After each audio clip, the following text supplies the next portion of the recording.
अकेला चना भार नहीं फोड़ सकता, पर अकेला बंदा पहाड़ तोड़ सकता है। एक बंदा अमेरिका से रूस गया पुरानी मिसाइल्स के खोखे खरीदने, ताकि उनसे कुछ ऐसा बना सके जो आज तक कोई नहीं बना पाया था। रॉकेट, जमीन से उड़ने वाला नहीं, उड़कर जमीन पर वापस उतरने वाला रॉकेट। ऐसा रॉकेट जो किसी ने सोचा भी नहीं होगा कि पॉसिबल होगा।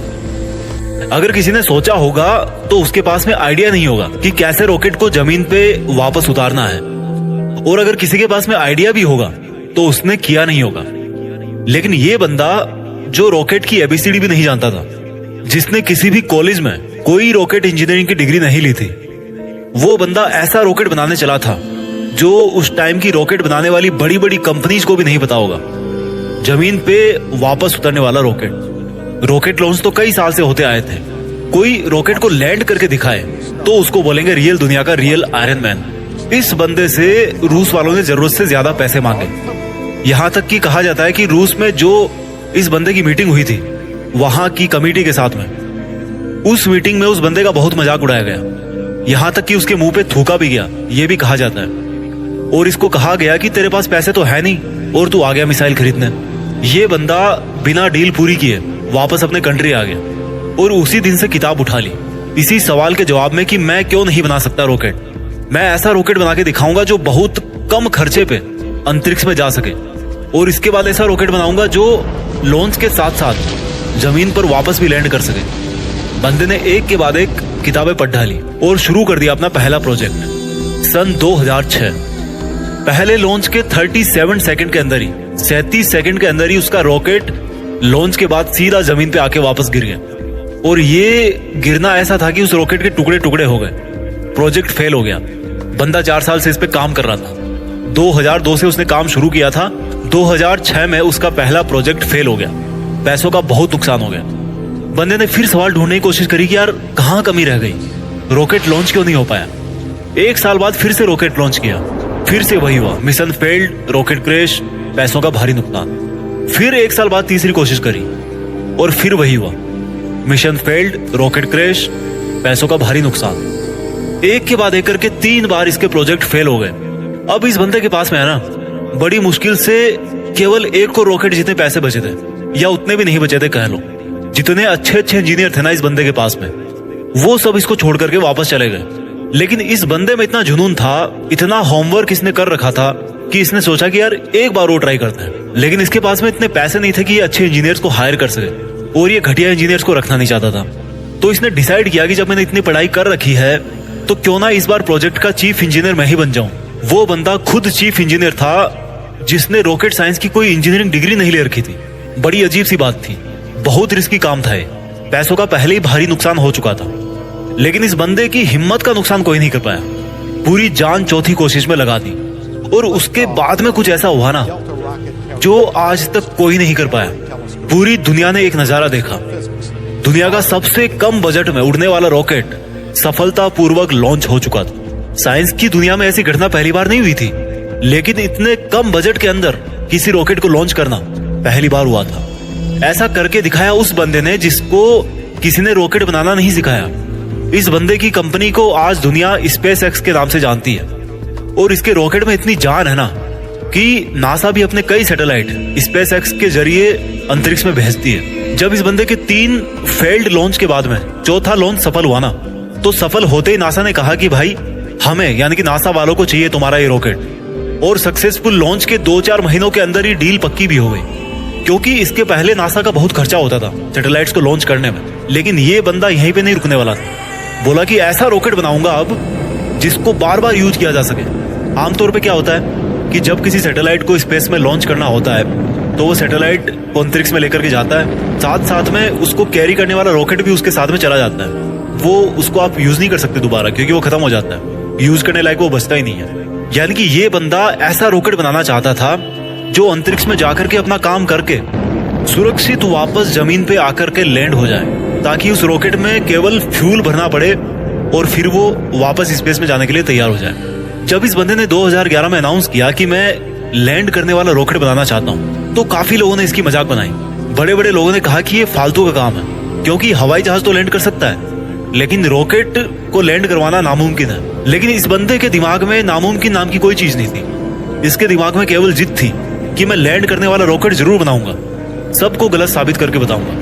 बंदे ने अगले 4 साल तक दिन रात एक कर दी, बहुत सारे फेल्ड रॉकेट टेस्ट किए।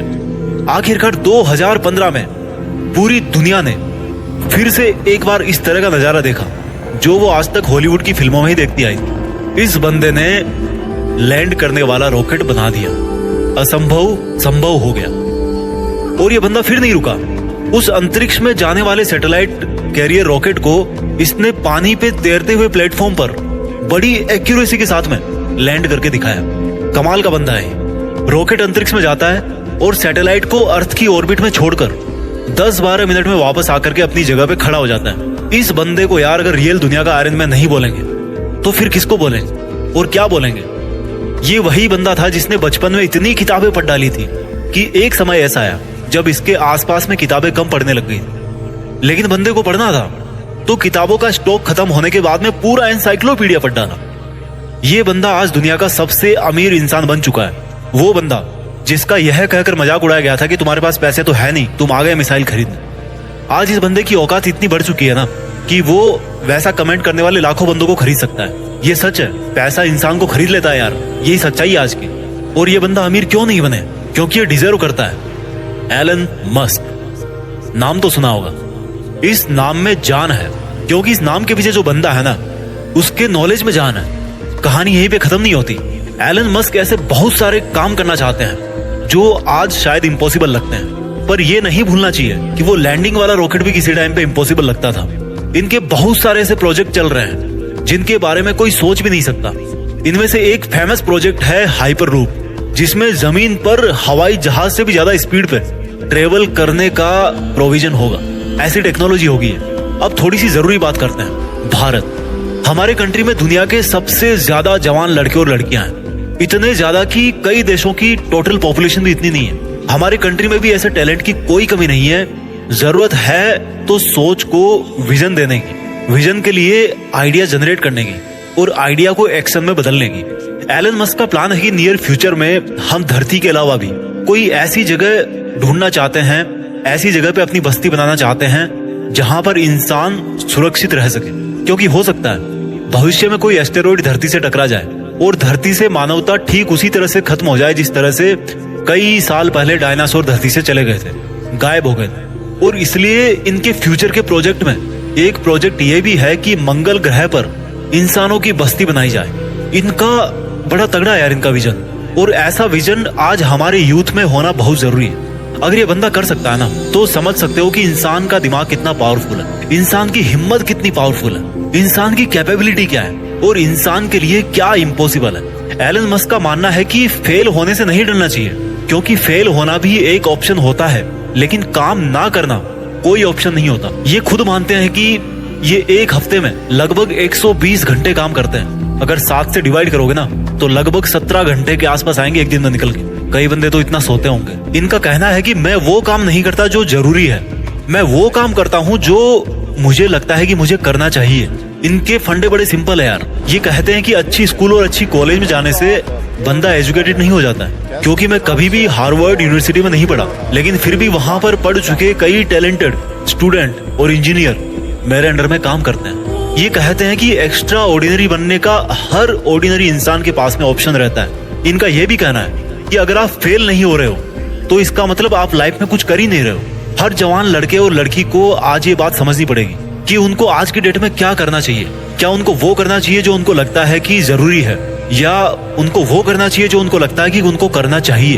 इंसान तब ज्यादा बेहतर कर पाता है जब उसको पता होता है कि उसको क्या करना चाहिए। एलन मस्क को किसी ने रॉकेट साइंस नहीं पढ़ाई थी, पर इनको लगा कि उनको रॉकेट साइंस पढ़नी चाहिए, तो इन्होंने खुद पढ़ी, क्योंकि इनको पता था कि इनको क्या करना चाहिए। आज की डेट में किसी बंदे के लिए कुछ करना मुश्किल नहीं है। अगर मुश्किल है तो वो ये है कि उसके पास में कोई गोल ही नहीं है, उसको पता ही नहीं है कि उसको करना क्या। लक्ष्य निर्धारित नहीं करना सबसे बड़ी प्रॉब्लम है। फेल होना कोई प्रॉब्लम नहीं है।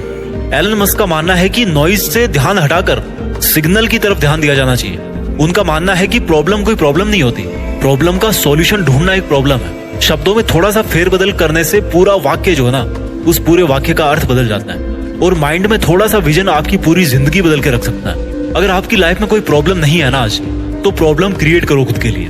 कैसे करोगे? एक बड़ा लक्ष्य निर्धारित कर। हमारे देश के युवाओं को आज इस क्रांतिकारी मनुष्य से सीखने की जरूरत है। हालांकि ये भी सच है कि हमारा देश ऐसे क्रांतिकारी युवाओं से भरा पड़ा है, बस उनको अपने आप को पहचानने की जरूरत है।